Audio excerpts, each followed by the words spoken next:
Тотальный контроль – эта фраза в первую очередь приходит на ум, когда слышишь, как представляют Моусара Бокова. Грэпплинг, самбо, панкратион, вольная борьба и как вишенка на торте смешанные боевые единоборства. Боков Моусар преуспел во всех этих видах спорта, а начиналось все с малого. Первый раз я пошел в секцию вольной борьбы, отвел меня туда отец, отвел он меня к хорошему тренеру Султану Батырову. У него я ходил очень долго, до сих пор занимаюсь у него, стараюсь. В основном, когда собираюсь на соревнования, за день до отъезда я хожу, его слушаю. Это все, где я выступаю, это связано с вольной борьбой. И в основном я побеждаю из-за борьбы, из-за вольной борьбы. Для меня любой вид нету разницы, это является спортом, это в первую очередь здоровый образ жизни.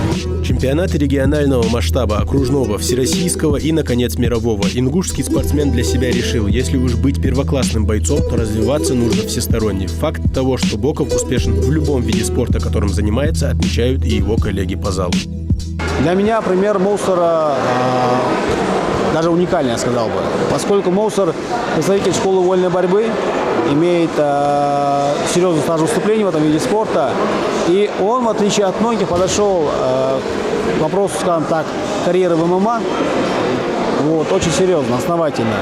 Он просто принял все правильное решение. Он понял, что чтобы состояться в серии ММА, как первоклассный боец, ему нужно будет набрать тот багаж.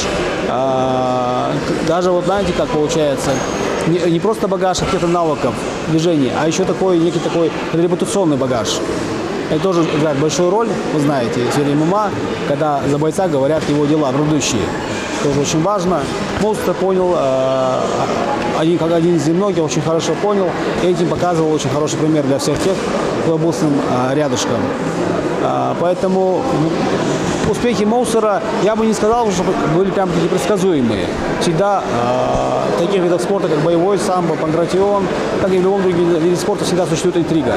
Малгобек, откуда родом Моусар Боков, всегда славился своими спортсменами. Немало ребят отсюда добились значимых высот в спорте. Чтобы быть развитым всесторонне, Боков чередует свои тренировки. Разумеется, основная база для подготовительного процесса каким угодно соревнованиям – это зал местного ФОКа, где расположился клуб «Кушт». Здесь Моусар без конца совершенствует навыки борьбы вместе со своими партнерами по тренировкам. Эти ребята с детства со мной вместе, мы с ними часто ездим, можно сказать, с одного стола едим, в одном доме. Всегда, когда ездим, вместе ходим и здесь, и там на соревнованиях друг друга поддерживаем. Хорошие ребята тоже поддерживают каждый раз, когда готовлюсь на соревнованиях. Хорошие тренера.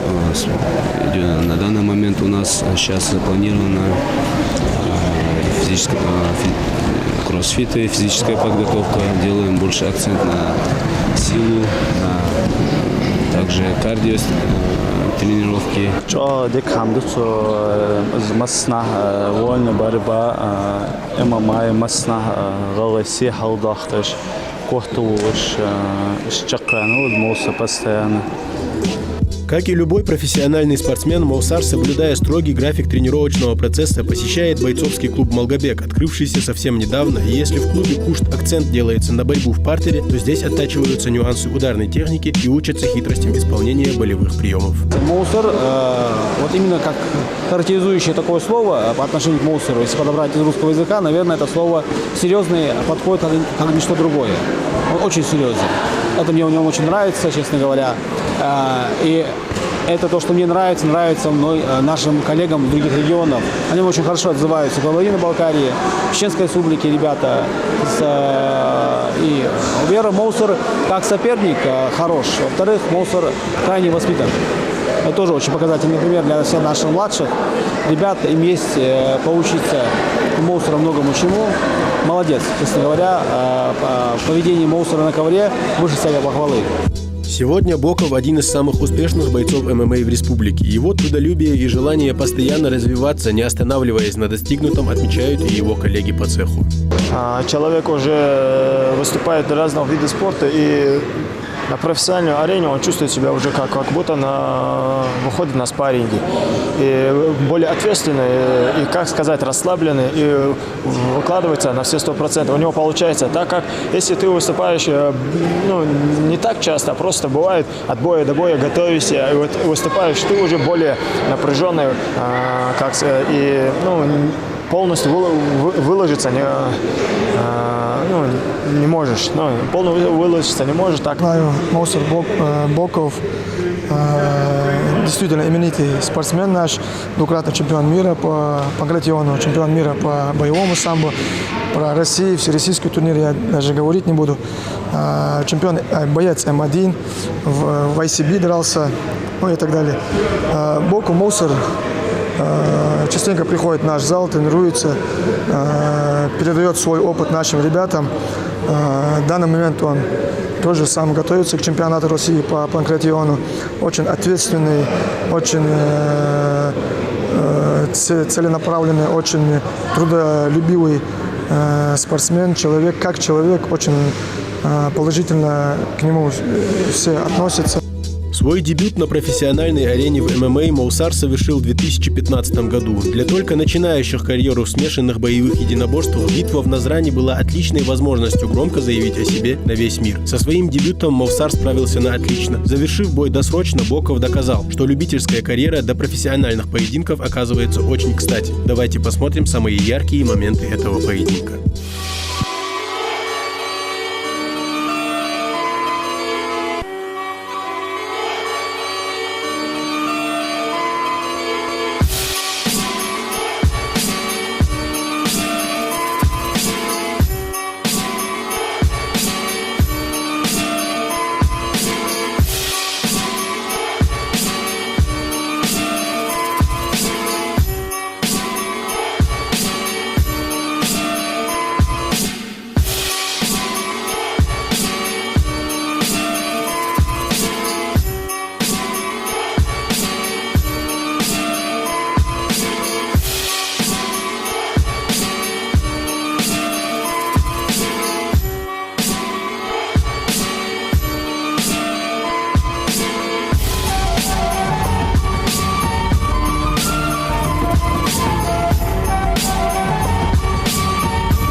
Некоторые бойцы, выступив один раз на крупном турнире, уже считают себя звездами, но Моусар Боков не из таких ребят. Следующий свой бой ингушский файтер провел также на битве в Назрани. Тогда, проиграв судейским решением, Боков сделал необходимые выводы, и с тех пор победная серия Моусара не прекращалась. Единогласным решением судей победу одержал боец в синем углу Алибек Расулов, Республика Дагестан. Следующий шанс Моусар получил уже на битве в горах. Со стороны организаторов поединка это был хороший аванс ингушскому файтеру, ведь талант в нем они несомненно заметили. Поединок с Игорем Анаприенко стал красочной иллюстрацией того, как нельзя теряться против непростого соперника и насколько важно отдавать все силы в рейдже. Давайте посмотрим на мастер-класс борьбы от Моусара Бокова.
Одним промоушеном Моусар Боков ограничиваться не собирался. На турнире ACB в августе 2017 года деклассировал Моусар Боков соперника из Ирана. Третий технический нокаут в карьере у ингушского бойца. И кто сказал, что базовый борец умеет работать только в партере?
Одним из самых серьезных соперников Мавсара на бумаге стал Леван Солодовник. На турнире М1 Challenge 90 это была серьезная проверка навыков Бокова. И справился с этим экзаменом ингушский файтер просто блестяще.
Свой крайний бой в ММА Мовсар провел на битве в горах. Одолев Белека Абдужапарова, Мовсар поднялся еще выше в рейтингах промоушенов полусредней весовой категории.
Проводя зрелищные поединки, одерживая победы в рейдже и буквально деклассируя соперников, Мавсар, тем не менее, не забывает, с чего он начинал. Ни один турнир по панкратиону самбо не обходится без его участия. Чемпион мира по самбо, двукратный чемпион мира по панкратиону, победитель различных турниров по вольной борьбе, Мавсар Боков продолжает расти в профессиональном плане. Пока не анонсирован бой в смешанных боевых единоборствах, Мавсар готовится к другим вызовам в своей карьере.